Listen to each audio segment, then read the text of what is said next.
You have no power. Well, bad news for you, Shin. I actually do think Sabine will have that power and will be able to wield the Force. And, you know, this is going off a theory of mine, and currently I'm rewatching Star Wars Rebels to prep for Ahsoka, which you should be doing, and I came across this scene that really just made me think more as to why I think this will be the case, and that Sabine Wren will indeed become Force sensitive by the end of Ahsoka. It's been a couple of days. I wanted to see how things are going. Slowly. Ezra's still taking her through the basic forms with the training sabers. Training sabers? I don't remember him fighting with a stick. Well, maybe I'm trying to do things differently this time. Or maybe because she doesn't have the Force. No. The Force resides in all living things, but you have to be open to it.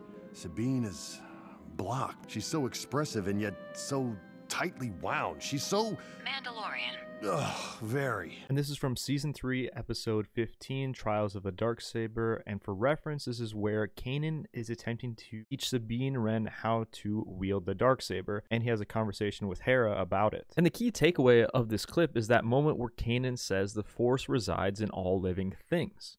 The Force resides in all living things, but you have to be open to it. Now, I'm not going to sit here and say that everyone can just use the Force openly and easily, because that's just not the case. The Han Solos of the world and the Luke Skywalkers of the world are vastly different. There's always a level of innate ability and midichlorian level that can influence who can use the Force. But it's definitely true, and George Lucas has said this before, that all beings have the Force and can harness the Force. This was a bit after The Empire Strikes Back in 1981, and this is what George Lucas had to say about the Force. And through The Empire Strikes Back, Luke is learning to be a Jedi, but it's not something that you pick up in 10 minutes. The whole idea is it's very hard to learn to be a Jedi. A lot of people get confused about the Force. They see it as some special thing that you can find and pick up and put it on your head, and suddenly you have the Force. Or it's something always been designed so that every living being has the Force. The amount of Force, which is like a talent or intelligence, is different in every person. Some of it is inherited, but it's no more than a talent. It's not something you can acquire. It's something you can learn to use. I have the power to lift that cup off the table using the Force, but I can't do it unless I have been trained to do it. Similarly, in 1981, Lucas compared using the Force to yoga, saying any character can use its power. I think basically the takeaway of what George Lucas is trying to say is with proper training and hard work, anyone could use the Force. But just like any skill in the real world, some of us just might be naturally more gifted at them than others in different areas. And Dave Filoni, who I think it's important to take his view on this, considering that Ahsoka is all his show at this point for the most part, and he takes a lot from George. George would turn to Kathy and myself and be proud of Dave. He was Dave's teacher, and Dave was his apprentice.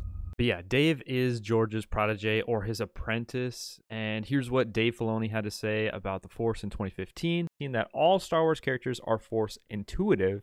Some characters like Luke Skywalker are aware of their connection to the Force, while characters such as Han Solo draw upon the Force unconsciously. Filoni said the most potent Force users are characters whose midichlorian count provides a natural affinity for using the Force and who undertake intense training and discipline. Now, obviously, I'm trying to acquire evidence here as to why Sabine is Force sensitive, and, you know, it might have just been a thing that, I mean, Kanan was training her how to wield a lightsaber. He wasn't necessarily training her how to use Force, and maybe he wasn't the best teacher for her at the time. But now, in the Ahsoka trailers that we've gotten, we know that Ahsoka is Sabine's master to some extent, and Ahsoka, who arguably may or may not be a better teacher, might be more powerful in the Force than Kanan, I would say so. Maybe her trying to practice with Sabine or teach her might have given her a new perspective on maybe being able to use the Force.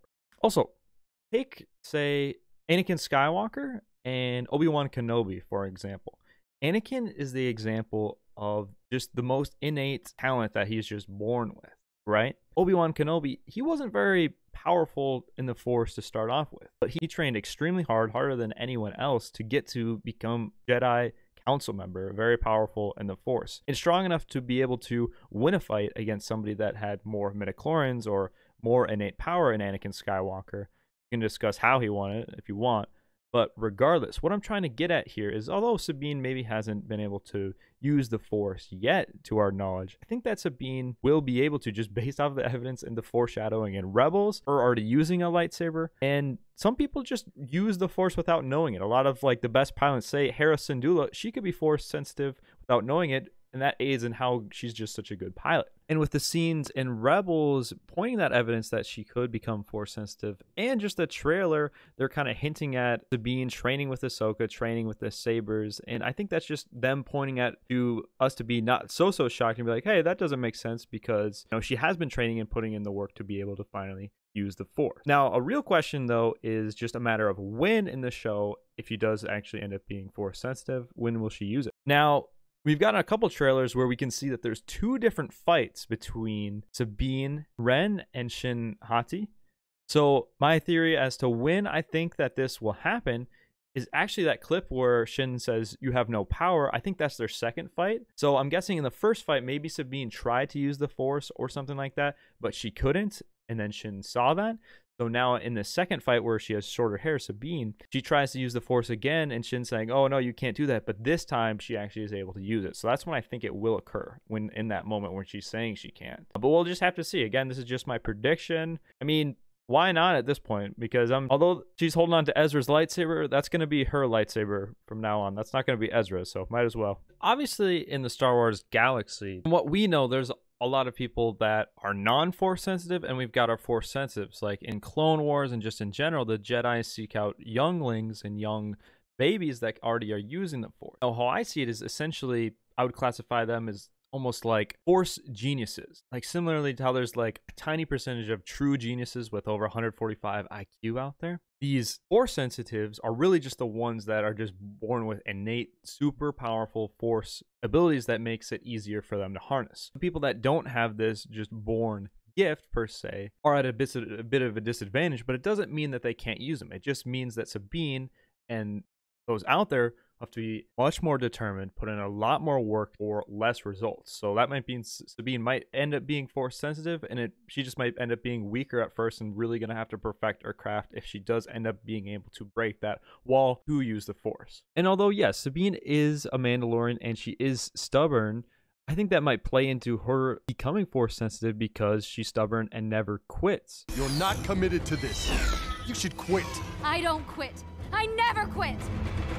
I spoke out to save them. To save everyone! And beyond that, we've seen Mandalorian Jedi before in Tar Vizsla. Well, he's the first and only.